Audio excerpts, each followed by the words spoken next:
Okay, so let's continue looking at other types of passive mechanisms. So the last type of passive mechanism that we're going to look at is osmosis. Now osmosis is specific to water. So this is a movement of water across a semipermeable membrane from areas of low concentration of solids to areas of high concentrations of solids. Now if you remember, a solid is a dissolved substance. So let's think about what this says again. So here water is going to move across a semipermeable membrane from areas where there's low amounts of dissolved substances to where there's more dissolved substances. Okay? So this is trying to show osmosis occurring here. So we can see on this side we have more dissolved substances. Over here we have fewer dissolved substances. So water is going to shift through that semipermeable membrane, like a plasma membrane, to where it moves over here so that we have equal concentrations on either side. Okay? So the end result here in osmosis is going to be very similar to what we had with diffusion. All right? In that diffusion, at the end, we reach an equilibrium, or concentrations equal out. All right? Same thing is going to happen here with osmosis, although in osmosis here, the solvent is what's moving to equal out concentrations, where in diffusion, the solid moves to equal out concentrations. Now, we know this. Now we think about what dissolved substances we have in our body and how much of those dissolved substances we have in our body. This leads us to having three different types of solutions in terms of its solid concentration with water. Okay, so if we go to this picture, this is showing these three different solutions. The first is called an isotonic solution. So iso, if you remember from geometry class, iso means equal. So an isosceles triangle has two equal sides. So tonic refers to solution strength. So an isotonic solution is a solution having the same solid concentration as cells. All right? So if we take a cell and we put it into an isotonic solution, what's going to happen here is there's no net movement of water. And that's what these arrows are trying to indicate. Water will enter the cell, water will leave the cell. It's just the same amount of water that enters the cell is the same amount that leaves the cell. All right? Now this is equivalent to a 0.9% salt solution or a 5% glucose solution. All right? So if any of you wear contacts, you have a saline solution. That saline solution is an isotonic solution. It will say so on the packaging, or it will say it's a 0.9% salt solution. All right? So next is a hypertonic solution. So hypertonic, hyper, if you're hyperactive, your activity level is above normal. So hyper means above, right? So this is a solution having a higher concentration of solids than cells. All right, so this is above that 0.9% NaCl or salt solution. All right, so if we take a cell and we put it into a hypertonic solution, because there's more dissolved substance outside of the cell than within the cell, water will leave the cell to equal out concentrations. All right, and so the cell will shrink because of that. Now, this is why, you know, if you've ever been to the ocean and you've tasted the ocean water, it tastes really bad to us. And the reason is it's a 2.5 to a 3% salt solution. And things taste good to us for a reason, is that, you know, it has nutrients that we like, or it has high energy in there, something like that, okay? Now, if you've heard, you know, like you don't drink ocean water because you can become dehydrated, how you become dehydrated, if this draws for me properly, is if this is our digestive tract, and this thing doesn't like to draw for me very well, but if this is our digestive tract, what we're trying to do is we're trying to get water to move out of our digestive tract into our body. And this isn't making any sense because this thing doesn't line up with what I'm drawing. All right? What happens when we take ocean water, instead of us absorbing the ocean water into our body, we actually lose water to our digestive tract, right? Because that ocean water that we took in is a hypertonic solution, right? And so what we end up doing with that is we end up pooping that out after the fact. So if you were to continue to drink ocean water, what would happen there is that you would die of dehydration due to diarrhea. Not a pleasant way to go. Okay. Lastly is a hypotonic solution. So if hyper is above, hypo is below. So this is a solution having a lower concentration of solids than cells. All right. So this is trying to show a cell in a hypotonic solution. So this is a less than a 0.9% salt solution. So if we take a cell and we put it into a hypotonic solution, water will enter the cell. Okay, so that's what's going to happen there. All right, and that's because there are more dissolved solids within the cell than outside the cell. Water will enter the cell to equal out concentrations. Now this shows the three scenarios here with red blood cells here, and this is shown with plant cells. Plant cells do not like an isotonic solution, and they really don't like a hypertonic solution. They lose water, the plant will become nice and limp. Now, a hypertonic solution is just regular old tap water, okay? Plants like hypertonic solutions.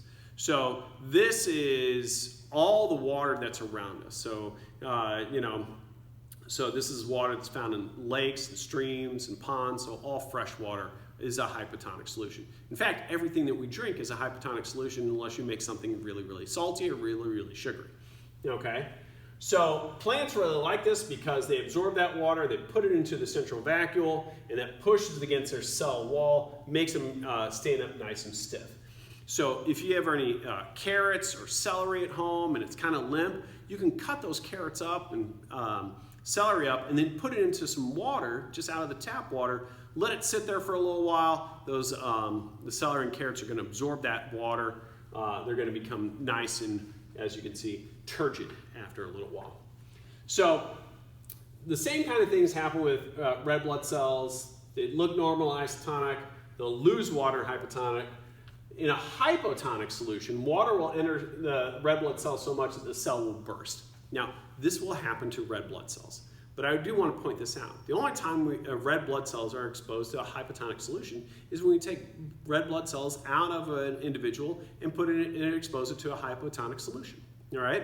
Now I already told you, tap water, right, and just about everything we drink are hypotonic solutions, but our mouths aren't exploding from drinking that, and that's because most of the cells that line our digestive tract are stronger than these red blood cells. So don't worry about drinking something and then your tongue exploding or something like that. Okay, so that's it of passive mechanisms. So now let's look at active mechanisms. So active mechanisms. Going back to these protists, this is why they have that central vacuole in that freshwater environment. Water constantly moves in by osmosis, and they got to get that water out before these little guys explode. Okay, so let's move on to active mechanisms. So active mechanisms are where we're using energy to move substances across membranes. So the first one I'm going to talk about is active transport. So active transport is a movement of substances across a plasma membrane from areas of low concentrations to areas of high concentrations, okay? So we're going from low concentrations to high concentrations. This is going to use a carrier protein.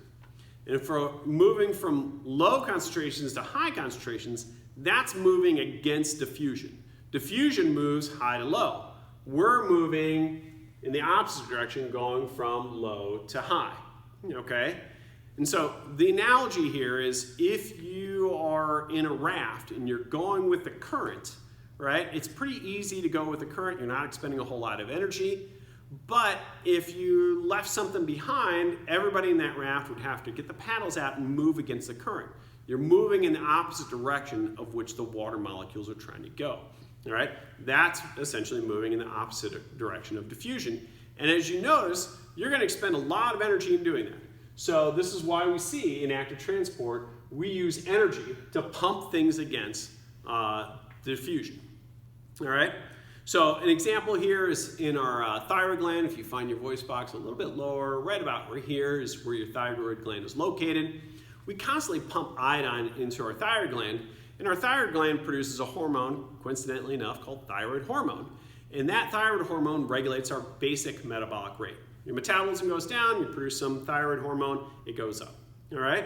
Now, just to let you know, iodine is not very common. So we constantly pump iodine into our thyroid gland to make this hormone, because we need iodine to make that hormone. But iodine is not very common among terrestrial environments on land. It's very common in marine environments, in the ocean water, all right? So what we do here in the United States is we put iodine into our salt so people don't have an iodine deficiency, right? So if you go to the grocery store, you see iodized salt, that's the reason why. And just to let you know, about 1 billion people on the planet are iodine deficient. Okay, so now let's take a look at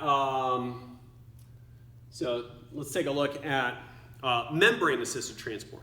So in membrane-assisted transport, here we're using the membrane itself to get stuff either into or out of the cell. And the first is called exocytosis. So exo, exiting, cyto, cell, leaving the cell, right? So this is a movement of substances out of a cell by a vesicle. And that's what we see here, right? So we talked about all this other stuff. Rough endoplasmic ribosomes make proteins. Rough ER packages those proteins into vesicles. They can be modified by the Golgi apparatus. And what's going to happen here is that vesicle is going to fuse with the plasma membrane. It's going to open up and release those contents out of the cell. That is exocytosis. This is how we get tears out of lacrimal glands, saliva out of salivary glands, and sweat out of sweat glands. All right, let's move on and go in the other direction. So this is known as endocytosis. So endo means within, cyto, cell, within the cell. So this is a movement of substances into a cell by a vesicle. And there are 3 types here that I'm going to talk about. One is phagocytosis, and this is showing phagocytosis. So phago means to eat. So this is vesicle formation around a large molecule or another cell. So that's what we see here. And so this could be a white blood cell engulfing a bacteria. And then what we would do is have a lysosome fuse with that, and those digestive enzymes would kill that bacteria.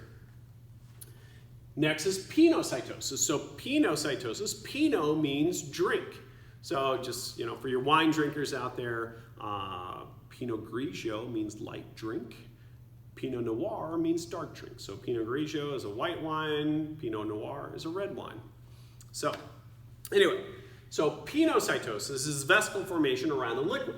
So that's what we see here. All right, so what's different about this is in phagocytosis, we actively went around something. Here we're going to use negative pressure to suck that fluid in and bring it into a vesicle. This occurs in our small intestine, one of the ways we absorb substances in our major absorptive organ. Lastly here, it'll move for me, is receptor-mediated endocytosis. This is vesicle formation around specific molecules. So what's going to happen here is that specific molecule is going to bind to a receptor protein. Once enough of them have bound, we're going to pull those into the cell in a vesicle. And this is how we get cholesterol out of our blood and is taken up by our liver. Okay? So 2 ways to have high cholesterol levels. One is bad diet. The other one is bad genes. Basically, you don't make a whole lot of those receptor proteins.